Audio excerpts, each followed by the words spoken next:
বান্দা যখন ফিরে আসে ভাইয়া, কেউ যখন তওবা করে, ভুল বুঝতে পারে, আবার নতুন করে আল্লাহর কাছে ক্ষমা প্রার্থনা করে, কসম খোদা আল্লাহ তাআলা ভীষণ খুশি হয়।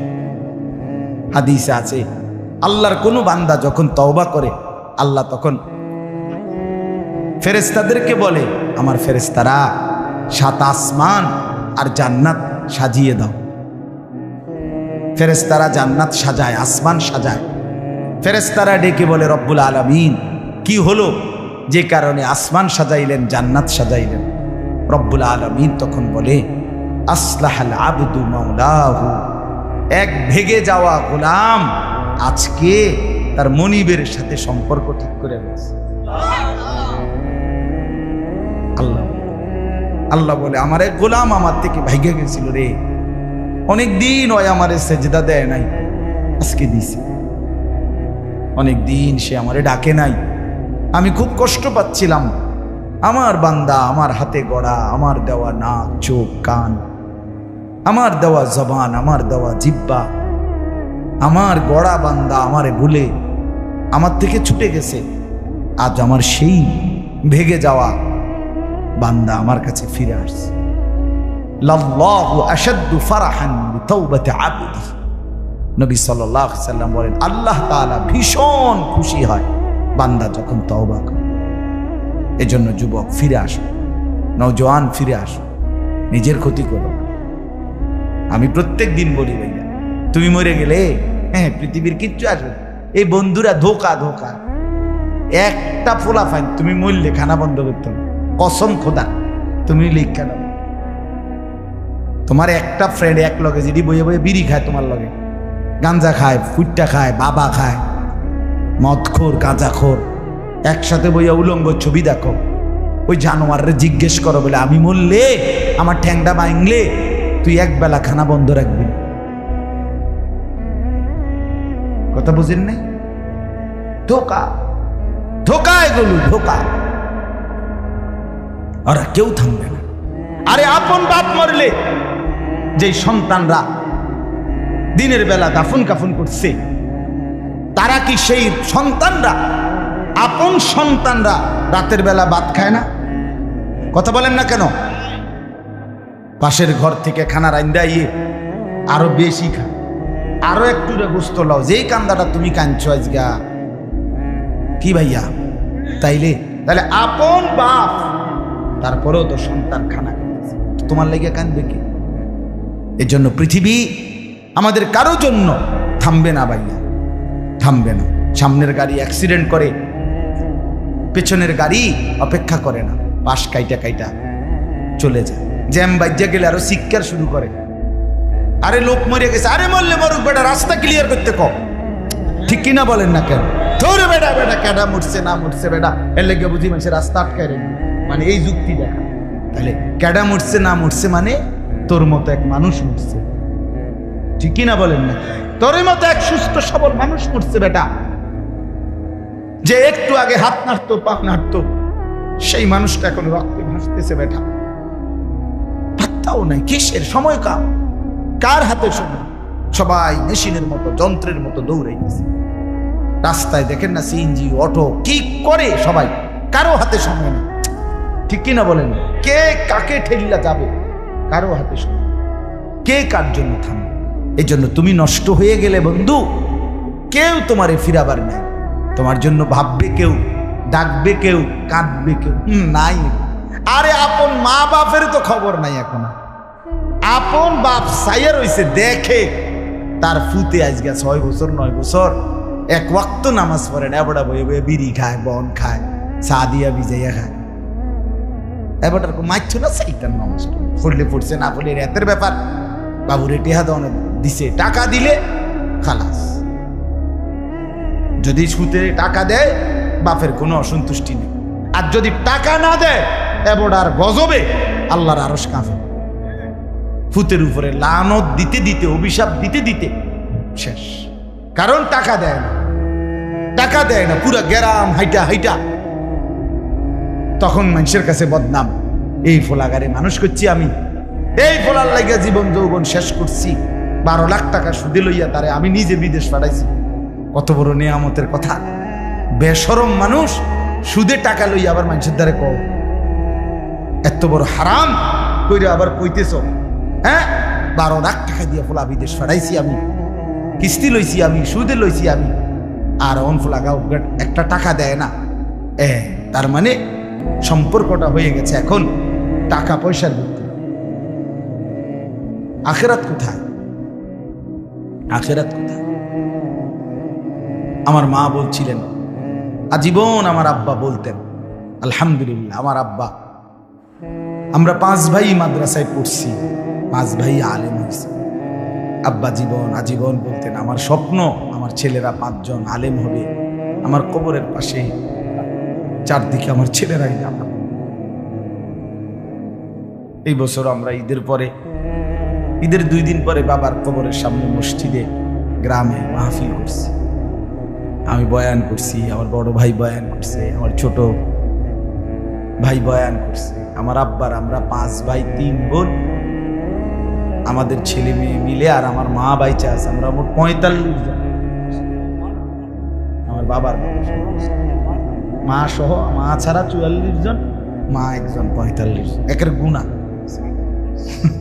45, আলহামদুলিল্লাহ। একেবারে 45 জনের ছোট বাচ্চাটাও, একবারে 2.5 বছরের বাচ্চাটাও আলহামদুলিল্লাহ আল্লাহর নাম বলতে পারে। 2.5 বছরের মেয়েটাও ওই মজলিসে গেছে, আমাদের সবচেয়ে ছোট, সেও মাথায় হিজাব ছিল, আল্লাহর নাম বলেছে। দাদা ভাইয়ের কবরে দাঁড়াইছে, নানার কবরে দাঁড়াইছে। এই জন্য বললাম মা বাপদেরকে অনুরোধ করি, সন্তানের প্রতি কদর করি, সবাই মিলে ফিকির করে, দেখেন আয়াতের তর্জমাটা শুনে, তাইলেই কথা শেষ। আল্লাহ তাআলা বলেন 25 নম্বর পারা কোরআনুল কারীমের 43 নম্বর সূরাটার, এই সূরার 7টা আয়াত, ব্যাখ্যা লাগবে না, শুধু তর্জমা শুনে তাইলেই বুঝবেন। আল্লাহ বলেন 74 নম্বর আয়াত থেকে পড়ছি, ইন্নাল মুজরিমিনা ফি আযাবি জাহান্নামা খালিদুন। আল্লাহ তাআলা বলে, নিশ্চয়ই পাপীরা জাহান্নামের আযাবে চিরস্থায়ী থাকবে। ইন্নাল মুজরিমিনা ফি আযাবি জাহান্নামা খালিদুন, নিশ্চয়ই পাপীরা জাহান্নামের আযাবে চিরস্থায়ী থাকবে। কতদিন? এবার আল্লাহ আবার ব্যাখ্যা করে বলে, বান্দা বুঝেছো? লা ইউফাত্তারু আনহুম, 1 সেকেন্ডের জন্য বিরতি দেওয়া হবে না। জাহান্নামী চিৎকার করে বলবে, মাওলা আমারে মৃত্যু দিয়ে দেন। আল্লাহ বলবে না। জাহান্নামী বলবে, আল্লাহ একটু সময়ের বিরতি দেন, 10টা মিনিটের বিরতি দেন মাওলা। 24 ঘন্টার আগুন, আমারে 10টা মিনিট একটু আলগা থাকতে দেন, আমি যে আর পারছি না মাওলা, এতটা ভীষণ আযাব আমি যে আর সইতে পারছি না মাওলা, আর পারছি না। লা ইউফাত্তারু আনহুম, আল্লাহ বলেন 1 সেকেন্ডের জন্য জাহান্নামের আযাব, আগুন বিরতি দেয়া হবে না। ফাতরা মানে কি নাই বিরতি। আহুম ফীহি মুবলিসুন, এরপরে আল্লাহ বলেন জাহান্নামী এই দীর্ঘ 24 ঘন্টা অনন্তকাল আযাবের মধ্যে থাকবে। কেমনে থাকবে? মুবলিসুন, বিষণ্ণ হয়ে, উদাস মনে। কোনোদিন চেহারায় 1 সেকেন্ডের জন্য হাসি ফুটবে না, কোনোদিন আর সুখের নাগাল পাবে না। আজ তো বন্ধু রাত কেটে ভোর হয়, ভোর গিয়ে রাত হয়, অন্ধকার আলো হয়, আলো অন্ধকার হয়। যে হাসে সে কাঁদেও, যে কাঁদে আবার সে হাসেও, ঠিক না? কিন্তু রব্বুল আলামিন বলেন ওয়াহুম ফীহি মুবলিসুন, জাহান্নামীর মন, জাহান্নামীর চেহারা বিষণ্ণ, উদাস, সব সময় হাসিবিহীন থাকবে, কোনো সেকেন্ড হাসতেই পারবে না। এবার আল্লাহ নিজে বলবেন মলিন চেহারা দেখে জাহান্নামীকে, জাহান্নামীর চিৎকারে আল্লাহ নিজেই বলবেন ওমা যালামনাহুম, জাহান্নামী নাফরমান আমি কিন্তু তোর উপরে মোটেই জুলুম করি নাই। আমি রাতও দিয়েছি বান্দা, দিন দিয়েছি, আমি সুযোগ দিয়েছি, সময় দিয়েছি। 8টা বাজে এশার আজান হয়েছে, এখন বাজতেছে রাতের 11:30। তাইলে আমি কিন্তু হায়াত 3.5 ঘন্টা তো দিয়েছি। আর 4 এশার নামাজ পড়তে তো 3.5 ঘন্টা সময় লাগে না? লাগে। আমি তো ফজরের ওয়াক্ত আসার পরে ওয়াক্ত শেষ হওয়া পর্যন্ত প্রায় 1.5 ঘন্টা সময় দিছি। 4 রাকাত নামাজ পড়তে তো 1.5 ঘন্টা লাগে না? আমি তো জোহরের আজান হওয়ার পরে জোহরের ওয়াক্ত প্রায় 2.5 ঘন্টা, 2 ঘন্টা তো দিয়েছি। জোহরের নামাজ পড়তে তো বান্দা 2.5 ঘন্টা লাগতো না? হ্যাঁ। আসরের নামাজ 4 রাকাত নামাজ পড়তে তো 1.5 ঘন্টা লাগে না? তাহলে বলো না বান্দা আমি কি কোনো জুলুম করেছি কিনা বলো? মা যালামনাহুম, আমি বান্দা নাফরমান, আমি কিন্তু তোমাদের উপরে তাদের উপরে জুলুম করি নাই। ওয়ালাকিন কানু হুমুজ জালিমিন। আল্লাহ বলে বরং নাফরমান জাহান্নামী তুই নিজেই নিজের উপরে জুলুম করেছিস। তুই আমার রাতকে গান বাদ্য আর সিনেমার নর্তকীর নাচ গান আর উলঙ্গ ছবিতে শেষ করে দিয়েছিস। তুই আমার দিনকে গুনাহ, সুদ, ঘুষ আর অবৈধ উপার্জনের পিছনে শেষ করে দিয়েছিস, নিজেই জুলুম। এবার শুনেন, এবার আল্লাহ তাআলা বলে জাহান্নামী, এবার শুনেন আল্লাহ যখন এটা বলবে জাহান্নামী এই ভীষণ আযাবে একটা বিরতি নাই। এবার জাহান্নামের ফেরেশতাকে ডাকবে। জাহান্নামের দায়িত্বে প্রধান যেই ফেরেশতা, ওনার নাম মালিক। ওনার নাম কি? মালিক ফেরেশতা। এই কোরআনে ওনার নাম ডাইরেক্ট এখানে আছে। জাহান্নামী বলবে ওয়ানা দাউ ইয়া মালিক লিয়াকদি আলাইনা রাব্বুক। ওহো, আল্লাহ বলে জাহান্নামীরা, জাহান্নামের ফেরেশতা মালিককে ডাক দিবে, ইয়া মালিক, হে মালিক শোনো না, ফেরেশতা একটু শোনো না। লিয়াকদি আলাইনা রাব্বুক, ফেরেশতাকে বলবে ফেরেশতা তোমার রব, তোমার আল্লাহকে একটু বলো না এমন কষ্টের আযাব না দিয়ে আমারে চিরতরে একবারে শেষ করে দিতে, আমি যে আর পারছি না। লিয়াকদি আলাইনা রাব্বুক, বলো না ফেরেশতা, তোমার মাওলাকে বলো না, তোমার রবকে বলো না আমারে একদম শেষ করে দিতে, আমারে মৃত্যু দিয়ে দিতে, আমি যে আর পারছি না। কেমনে সইব এত গরম, কেমনে সইব এত আযাব? ফেরেশতা তখন বলবে ক্বালা ইন্নাকুম মাকিসুন। ফেরেশতা বলবে না নাফরমান পাপী, এই জাহান্নামী তোকে অপেক্ষা করতে হবে, মৃত্যু হবে না। আল্লাহ বলবেন লাকাদ জিনাকুম বিল হক, আমি তো বান্দা সত্যের বাণী, সঠিক বাণী বারবার তোমার কাছে নিয়ে এসেছিলাম। একবার বেলায়েতুল্লাহ বলছে, একবার আনিসুর রহমান বলছে, বারবার বারবার বারবার আমার কত বান্দা দিয়ে, কত ইমাম, কত খতিব, কত আলেম, কত বুজুর্গ দিয়ে আমি তো সত্যের বাণী, কোরআনের বাণী, এই জাহান্নামের কথা বারবার তোর কাছে বলাইছিলাম বান্দা। ওয়ালাকিন্না আকসারাকুম লিল হাক্কি কারিহুন, কিন্তু তোমরা তো অধিকাংশই আমার সত্যের আহ্বান, আমার কোরআনের আহ্বানকে অপছন্দ করেছ। পাত্তা দিছ এত বাদ দিছ হুজুর রাইতান কই বই মাতিস তাই আছে না? এমন বেত্তমিজ লোক কথা বলে না। অনেক বুড়া মানুষও আছে, বুড়া মানুষ। আর রাখো হুজুররা যত কয় এত না, কিছু কইতে লাগলে বাড়াইয়াও কয় বেটা হুজুররা বেটা। কথা বলেন না কেন? হ্যাঁ, আরে রাখ, আল্লাহ ভরসা না, আল্লাহ ভরসা কিতা, আল্লাহ ভরসা কিতা মানে আল্লাহ কি, আল্লাহ কি হিসেবে ভরসা আমি এটা বুঝাই। আল্লাহ বলছে বান্দা তুমি বিড়ি খাইতে থাকো আমি ভরসা।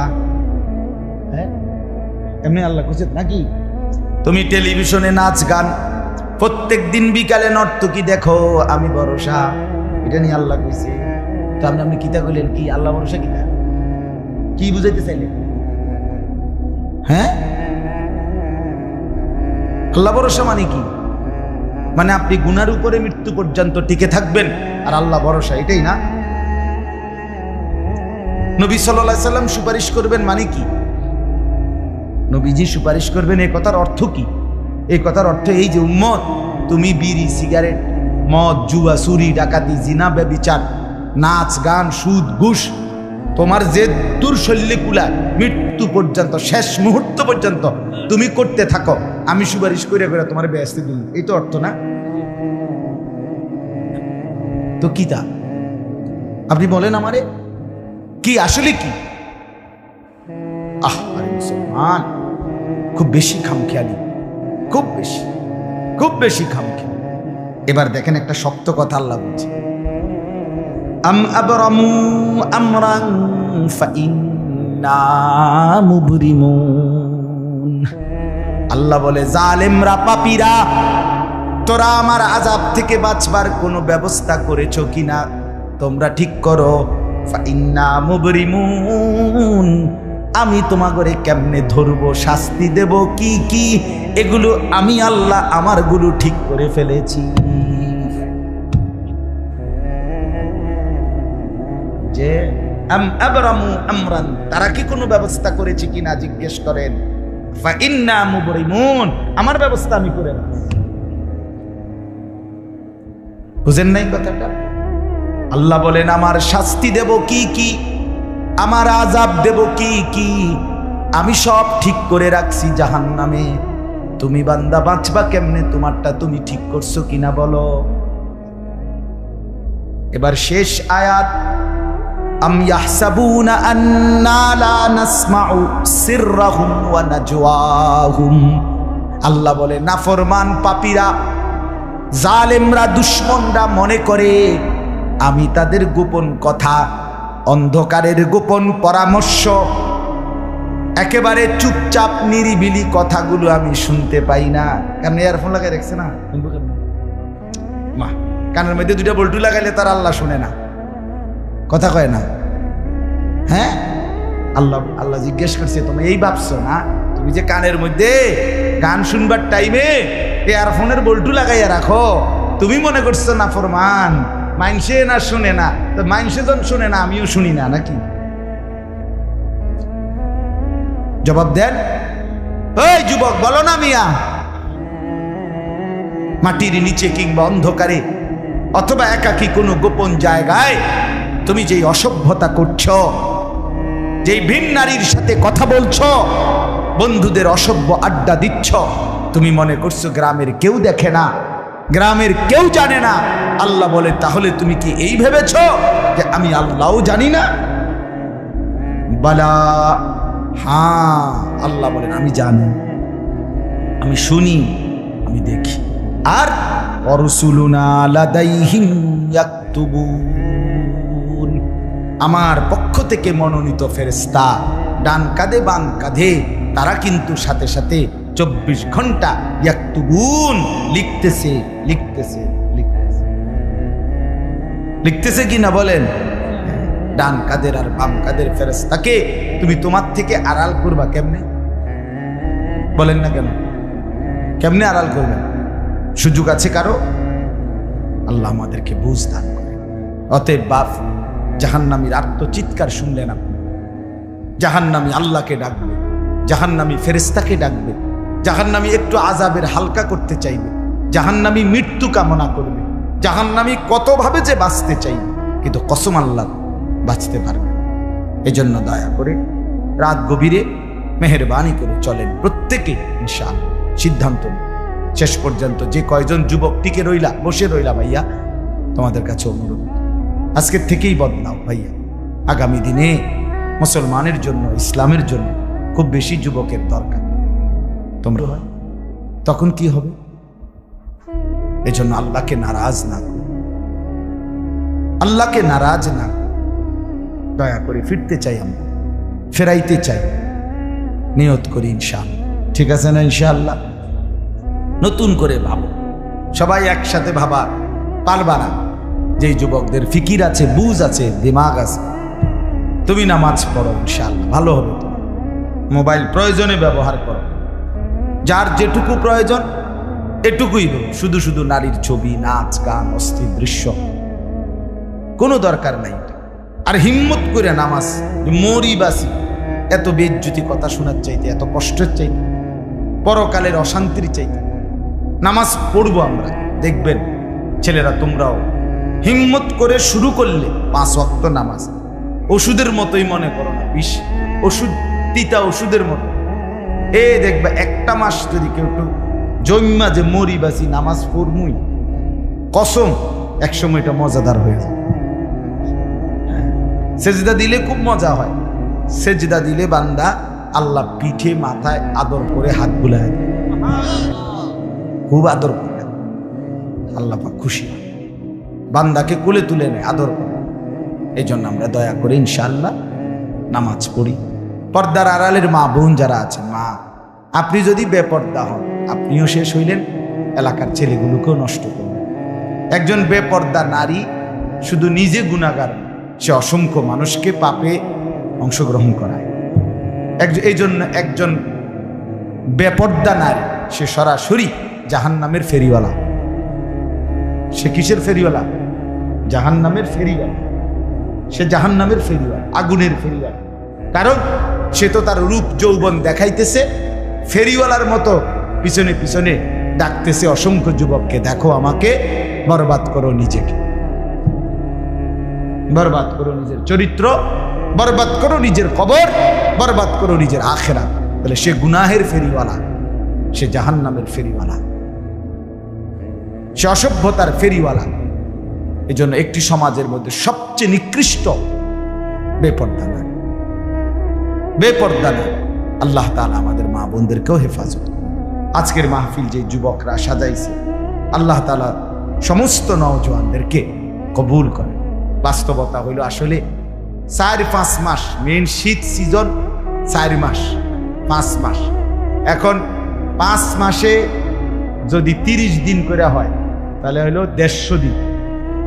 যদি প্রতিদিন 2টা করে মাহফিল দিতে হয়, দেওয়া যায়, তাহলে 300 মাহফিল মনে করে।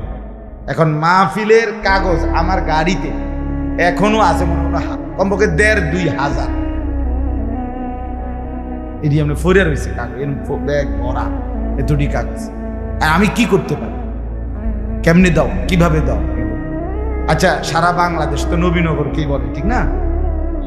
বাংলাদেশ মানে তো নবীনগর বলেন।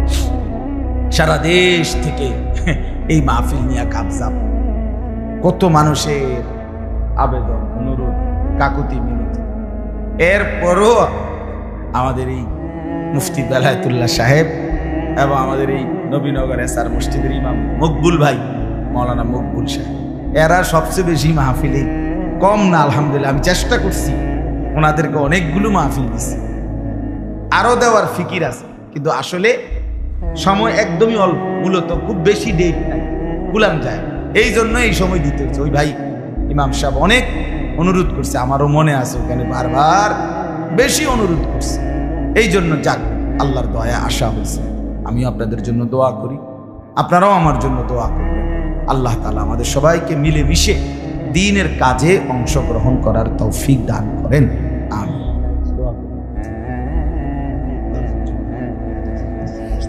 আল্লাহ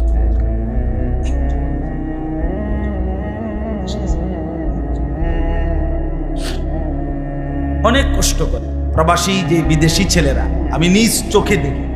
এইবারও আমি উমরায় গেছি, যে রমজানে, এই রমজানে আমি প্রবাসী ভাইদের রোমে রোমে গেছি, বয়ান করছি। 12 জন, 14 জন, 16 জন, 20 জনের রুম, হালাকা। এবার বেলায় যে হালাকা কাকিয়া, ওখানে গিয়ে বয়ান করছি। এবার এই আমগো প্রবাসী বাংলাদেশি ভাই, আর এই অনেক কষ্ট করে 12 ঘন্টা 14 ঘন্টা ডিউটি করে। হ্যাঁ, এরপরে আপনার এই ছোট্ট একটা রুমের মধ্যে 14 জন 16 জন একসাথে ঘুমায়, নিজেরা রান্না করে খায়, নিজেরা। ঠিক আছে, কথা হবে ইনশাআল্লাহ। হ্যাঁ, এই জন্য এরা অনেক কষ্ট করে। এই কসবার এক ছেলে, আমি এক মাস এবার আমার এইবার রমজানে জড়ায় ধরা আমার কানছে অনেক, বিদেশ মক্কায়। ছেলেটা আমারে বলতেছে, হুজুর আমি 8 বছরে আজকে বিদেশ করি, এই 8 বছরে কোনোদিন এই বিদেশে একজন ভালো ডাক্তার কোনো শরীরে কোনো রোগ সুখের জন্য দেখাইনি। কয়েকজন ডাক্তার যদি দেখাই তাহলে হেরার যে ওষুধ টষুধ দিবে আমার 15-20 হাজার টাকা চলে যাবে খরচ। কয় তাইলে আমি বাড়ির টাকাটা পাঠামু কেমন? কয় এই জন্য ব্যথা বেদনার একটা ট্যাবলেট খাইয়া পইরা থাকি হুজুর, আর এই কলজার মধ্যে জমাইয়া টাকাগুলো সব বাড়ি পাঠাই। ছেলেটা আমারে খুব কাঁদছে, আমার পোলাটার কথা মনে হয়। সে আমারে বলছে, হুজুর আমি আজকে 8 বছরের কসম আল্লাহ কয় এই মক্কায় বলতেছি, কয় সুখ নিজের আনন্দ বলতে কি জিনিস আমি আজকে 8 বছরে কোনদিন দেখি। সবটা দিয়ে দিছি পরিবারের জন্য, মানে বাড়িতে শুধু কোন রকম মানবেতর কোন রকম মানে কোন রকম জিন্দিগিটা কাটাই, বিদেশে পড়ে আসি আমি। কিন্তু এরপরে বাবা এতটা কষ্টের টাকা পাঠাবার পরে যেই স্ত্রী, যেই বিবি বাজারে বাজারে ঘুরে বেপর্দা করে মোবাইলে সারা দিন রাত পড়ে থাকে, স্বামীর পবিত্র আমানত, নিজের ইজ্জত, নিজের সতীত্ব নষ্ট করে, পরকিয়া ভিন কোনো পুরুষের সাথে অবৈধ কোনো সম্পর্ক করে, তার মতো অসভ্য নির্লজ্জা বেহায়া অসভ্য নারী আল্লাহর জমিন আর কেউ হইতে পারে। তোর জন্য বেটি, তোর ছেলেটার জন্য, বাচ্চাগুলোর জন্য এই ছেলেটা, এই পুরুষটা আজকে 6টা বছর 8টা বছর 12টা বছর বেটা বিদেশের জমিনে পড়ে আছে, আর বিনিময়ে তুই নিজের জিন্দেগি নষ্ট করে দিলা, স্বামীর পবিত্র আমানত নষ্ট করে দিলা তুমি। এই জন্য দয়া করে আমার কথাটা যদি একটু শক্ত হয় মাফ করে দিয়ে না, কিন্তু প্রবাসী বিবিদেরকেও বলি, বোন দয়া করে নিজের ইজ্জত আব্রু সতীত্ব, নিজের চরিত্রের হেফাজত কষ্ট করে হলেও, আপনার জন্য স্বামী বেচারা কষ্ট করে, আপনিও তার জন্য কষ্ট করেন, মিলেমিশে সবর করিলে, চরিত্রের হেফাজত করিলে একদিন দুইজনই জান্নাতি হবে। ছেলেরা যারা তোমাদের বাপ বিদেশ, তোমরাও ভাইয়া একটাবার দেখে আইসো কি কষ্ট করে। এই জন্য দয়া করে কষ্টের এই রক্ত পানি করা টাকা শুধু শুধু মোবাইল টিপ্পা, উলঙ্গ ছবি দেখা, নর্তকীর নাচ গান দেখে ভাইয়া নষ্ট করো না। এত বড় জুলুম বাপের উপরে কইরো না, আল্লাহ সইবেন। এত বড় জুলুম কইরো না, একদিন তুমি কষ্ট পাই, একদিন তোমার উপরে এই মুসিবত আসবে। আল্লাহ আমাদের ছেলেদেরকেও হেফাজত করেন। মসজিদের কাজ আমি নিজেও দেখছি, আলহামদুলিল্লাহ মসজিদের কাজ চলতেছে। দয়া করে সবাই মিলে মসজিদের দিল খুলে দান করবেন। মনে রাখবেন হাদিসের মধ্যে আছে, আল্লাহ নবী সাল্লাল্লাহু আলাইহি সাল্লাম বলছেন, ইসরাফিল যখন ফু দিবে কিয়ামতের দিন সব কিছু ধ্বংস হবে, হবে কি না? কথা বলেন না। ইল্লাল মাসাজিদ, নবীজি বলছে মসজিদ ব্যতীত। ইসরাফিল ফু দিলে আসমান জমিন চন্দ্র সূর্য ঘর বাড়ি দালান বিল্ডিং পাহাড় নদী সব চুরমার হয়ে যাবে, মসজিদ ভাঙবে। বোতলে মসজিদ কি হবে? এক মসজিদ আরেক মসজিদের সাথে লাগবে, মিশবে আর কি। মিশা সব মসজিদ কাবা ঘরের সাথে মিলবে, একসাথে আল্লাহর ঘর কাবা সহ একসাথে সবগুলো জান্নাতে চলে যাবে। এরপর এই জন্য মসজিদের দান যে করলেন, আপনি মসজিদে টাকা পয়সা দান করলেন, যে এই মসজিদটা আপনি বেশ দিকে দেখবেন, আর এই যে আমরা গেলাম বুঝেন। এই জন্য মসজিদের দান শেষ হয় না, মসজিদের দান কি হয় না, শেষ হবে না। আপনি দিয়ে যাবেন, এ আগে দিছেন আবার দিবেন, সামনেও দিবেন, ঠিক আছে ইনশাআল্লাহ। সবাই সহযোগিতা করেন।